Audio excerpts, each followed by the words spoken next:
job's pretty simple, but an intake manifold removal. This will just give me a lot of access to stuff I'm doing to it, and I'm changing the intake manifold gasket. But enough of that. It's pretty simple. So I already started with taking the intake off because some people leave the throttle body on. I'm taking the throttle body off and just kind of setting it to the side because I don't want to disconnect everything. And just, I don't want to deal with throttle body cables, and I don't want to have to readjust everything. So I'm taking the throttle body off. And then there's 6 bolts, 1, 2, 3, 4, 5, 6. And then the PCV hose, pull that off, so that's off. And then I have an EGR delete. You'd have to take the EGR, disconnect the EGR valve. So let's get to it. So to get the throttle body off, I'm gonna take your TPS.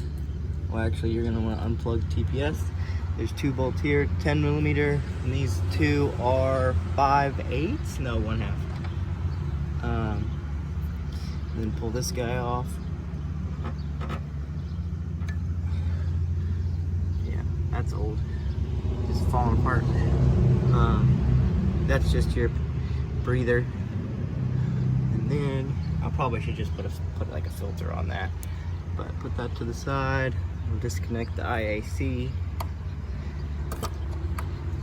Put that to the side, and then disconnect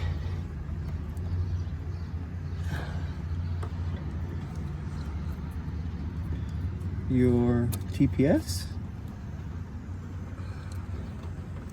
Let's see. Here, I'll just pull this off first, and then I'll disconnect it. But I'll do that in a second. Let's get these.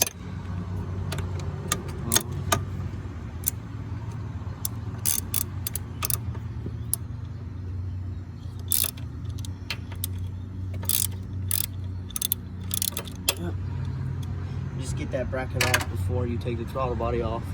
After we do that, then we'll move on to the intake manifold bolts. I got all the bolts out. The 2 up top, there's 2 on the bottom underneath the throttle body, and then this bracket which holds the throttle cables. And then now I can just kind of it's really on there. It's glued to it.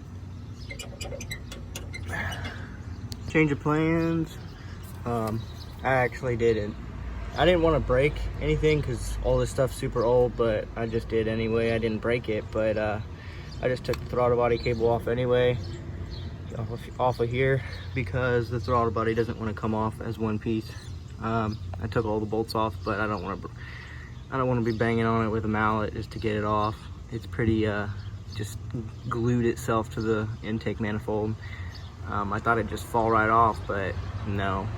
So next up is, so now that everything is disconnected, you know,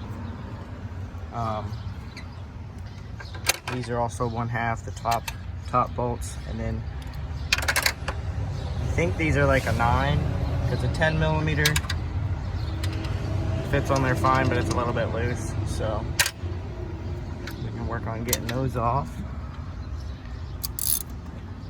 Let's see how, yeah, they're not very tight at all. And these are really long. So,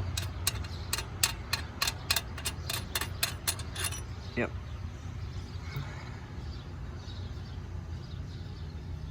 So there's one. They don't look bad condition at all though. Let's do the next one.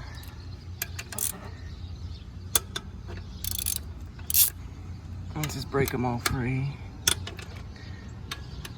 And then there's stuff underneath the intake manifold you're gonna have to disconnect.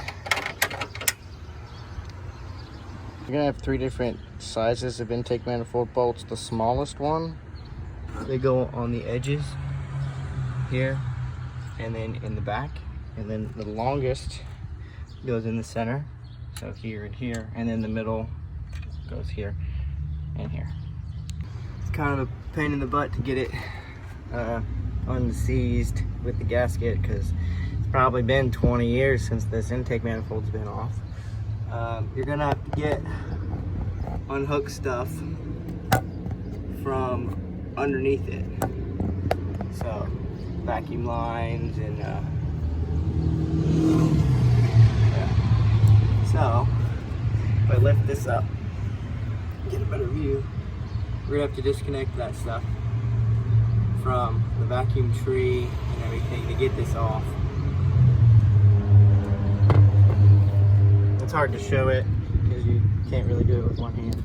So it's kind of difficult, but you're gonna want to, you can't really see it, but there's gonna be 2 vacuum lines and then a third one here. One goes to the fuel pressure regulator, and then there's this other one, and then this which goes to your vacuum tree, and then one that goes under there. You're gonna have to disconnect all of those in order to fully get it out. I'm trying to do this to where I don't get stuff down the intake as best I can, but because the gasket is stuck to it, so it doesn't just come out like you would assume and then put painter's tape over it or whatnot. So you have to get all those out, and it's kind of a pain in the butt before you can pull this whole thing off. If you're not putting the intake manifold on in the near future, it's good to just cover everything up so nothing gets in there.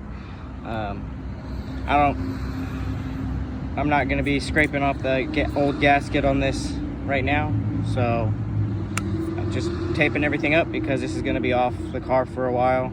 So as you can see here, with the intake manifold off, there's a leftover gasket. You're going to want to clean that off. Try your hardest not to get it in the intake holes, but for now, since I'm not doing that yet, I'm just going to cover all the holes with painter's tape. And that's removal of the intake manifold on a 5-liter HO Fox Body Mustang 302, whatever you want to call it.